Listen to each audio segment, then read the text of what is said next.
this. My next guest is a favorite on this program, and he says this. He says, we've got a socialist candidate like Bernie Sanders because we let hippies from the 60s become teachers. Come on in, Louie Gohmert. Big smile on his face. I guarantee. Yes, I knew he'd have a big smile on his face. You want to explain your theory of Bernie Sanders' rise, please? Well, it's happened all across the country. We saw people, whether it was people like Bill Ayers that were actually terrorists or others who were out demonstrating, causing problems, and they figured out if you go to teach as a professor in the universities and you teach the teachers, then the teachers go down and miseducate the young people so that Stuart, I mean, you're worldly wise. You've been around, you know how things work and what doesn't. But you've got sweet, innocent kids, and they've got a teacher telling them, isn't it wonderful if everybody shares? And I have a lot of people that say, look, and they're very honest, and they say, I know socialism is supposed to be bad, but it sounds good. What's wrong with it? And they're really trying to learn, but they've had teachers say, you know, these greedy people, they just want to have capitalism and keep people poor, when actually it's just the opposite. And I have the benefit of having been an exchange student of the Soviet Union when it was the Soviet Union, and asking these farmers in the shade, when do you work out here in the field? It was the middle of the morning, and one of them said, I make the same number of rubles if I'm here in the shade or I'm out there in the field, so I'm here in the shade. And that made perfect sense. That's why socialism doesn't work. But the kids don't get that aspect. So they're buying right into it, and they think, gee, doesn't it sound good? They can promise us everything, but it means that they're not going to get their promises. Never have, never will. Even the Pilgrims tried that. You know, they tried the let's share and share alike, bring in the common story. And it doesn't work out. They starved. Yes. Yeah, and then they came up with this idea. Yeah, let's try something called private property, and you grow what you eat, and it's yours, and they just flourished. Yeah. And we've been blessed ever since. Let me bring this to your attention.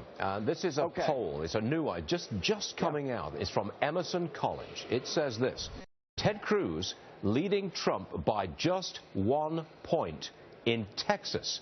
This is a poll in Texas. Cruz 29, Trump 28. Now, I know that you're a Cruz supporter. He must win Texas, the Texas primary. I believe it's next week. He's got to win. And now he's neck and neck with Donald Trump, statistically tied. That's not good for Ted Cruz, is it? Well, not if it's accurate. We know sometimes they're right on, and sometimes they're outliers. But what I've noticed, I've seen this, Stuart, perhaps you have, but as a Christian, I've for years have heard people quote 2 Chronicles 7:14 or 2 Chronicles if you prefer. But if my people that are called by my name, not everybody, but those who call by the Lord's name, will humble themselves and pray and seek God's face, turn from their wicked ways, then I'll hear from heaven, I will heal their land. Now, that's what people have been saying for years, but I'm finding more and more some Christian leaders who are saying, you know what, I think a better translation, the New American Wishful version, is if my people who are called by my name will find someone who's never humbled themselves and never will, and has never sought God's face, never asked for forgiveness, is not going to turn from what they've been doing, and we make them our leader, then God will hear from heaven and bless our land. I know it's not going to work out that way, but I'm seeing people think maybe the New American Wishful version of the Bible is what they're wanting to follow. And I'm seeing people that are so tired of being beat up as Christians, they want somebody that'll take it back to the other side. That's right. And when they pray about it, I think they're going to come to the right conclusion, and Ted's going to do extremely well. Louie, you know how capitalism is. We have to take a short break so we can pay some bills and make some money. And it's all good. It's not paying you, Stuart. This is great. It's a good thing. The government paid me. Are you kidding me? All right, Louie, stay there. We'll take a short break. Thanks, we will be back in just a moment, everybody. Promise. Back to Louie Gohmert, please. Are you still there, sir? Yes, you are. I'm Excellent. here, yes. And you've got that smile. Can I make a comment about the stock market, though? I mean, sure. You know, people are saying there's a bubble. How do we keep having these bubbles develop?